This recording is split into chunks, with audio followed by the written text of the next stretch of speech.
Hello students, welcome to the refresher course on Introduction to C Programming. In the earlier lecture, we have seen different aspects of the C programming. We are just going to apply it with the help of the Turbo C++ IDE.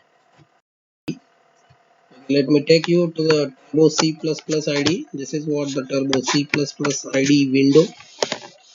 Here, you can just observe the different options are provided, like the file. In the file, you can observe new, open, then the change directory. Out of this, we are mostly proceeding with these first four options. Next, in the edit, third, copy paste. These are the some of the shortcuts which we are going to use frequently. Next, in the search, in order to proceed for the specific line, the search can be used. Next is the Control F9, that is the shortcut to run the code. Alt F9, the shortcut which we can use to compile the code. Similarly, the next is in the debug, we can observe the option that is called as a watches. This watches can be set with the help of the shortcut that is Control F7. So this is quite useful when we are having the program where we need to watch the values of the specific variable. Next is the project. Next, options. The options, the usually used option is like environment. In environment, we are having the option which is quite favorite to the student, that is colors.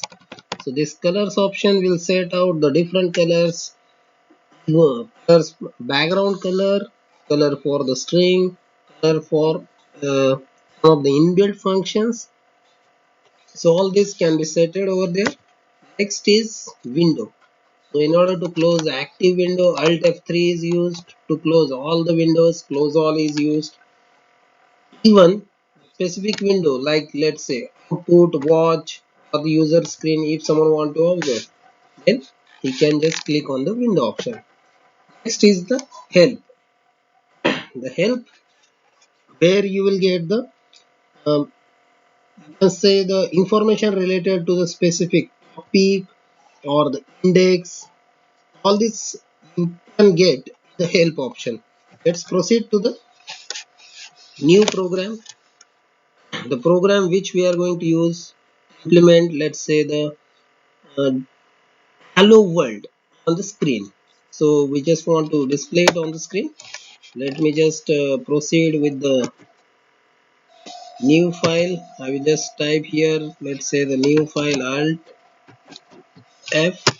Okay, let me just take the control back to the new file.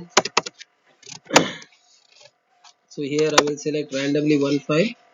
So in this file I will select all these contents to be deleted. So let's start with the documentation.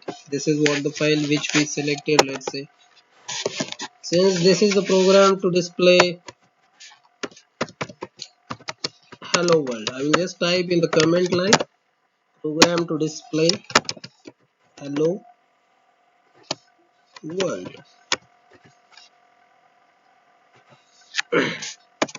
Okay, so this is where the documentation is completed. This double slash indicates it is the commented line.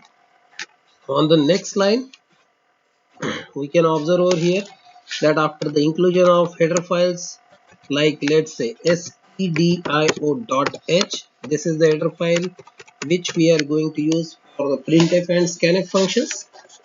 Next header file, that is the conio.h, which is used for getch and clrs. Here let me start with the main function. This is what the start of the main function. We will start it with the curly bracket. Here we are going to add a simple statement, that is printf display the contents which are there in this double quote on the screen. So slash n, let's say hello. Okay, I will directly proceed with this hello world. Okay, this is what the string I will display. So hello world is simply the string provided as an argument in the printf function. Next, write down here, let's say get ch. So here I will type the get ch. This is where actually we are calling the get ch function to hold the output screen, nothing else. Now this is what the program just now we typed. Now let's save it with a different name. I will go to the save as, then let's say it is example 1.c. This is what the code. So it is asking me for the override. Let me just override this. Now after saving the code, I need to check whether it is syntactically correct or not. So I will go to the compile option, that is with the alt F9. So it is showing the zero error, zero warning. It means it is correct one.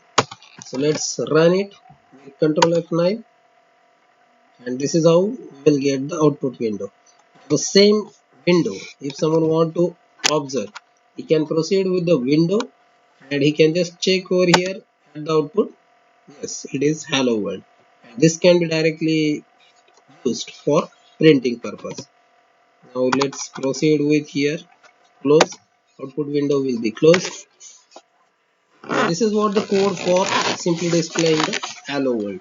Now just modify the same code for the addition of two numbers. So I will just write down here addition of two numbers. Same code we are just going to modify for adding two numbers.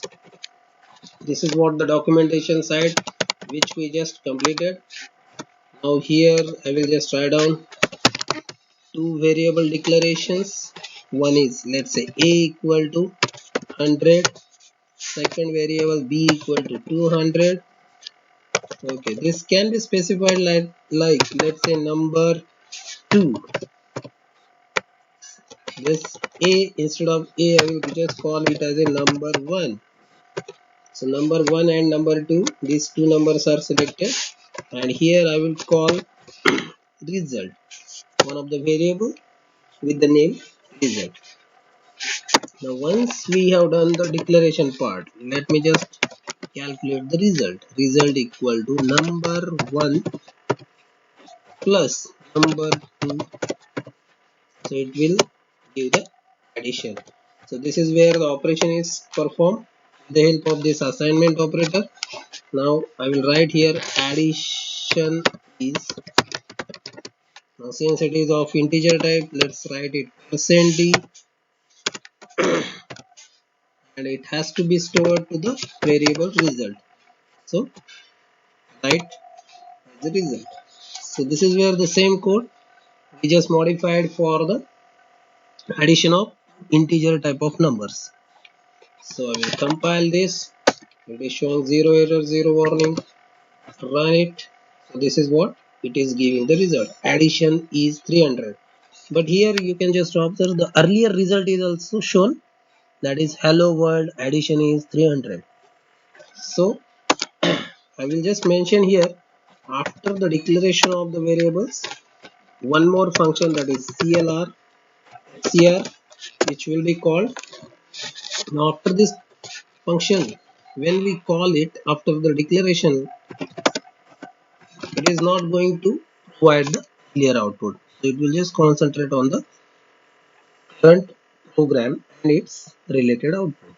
So this is all about simple C programs, how to compile it, how to run it, and how to check the other options. Now just one funny thing over here I just want to mention.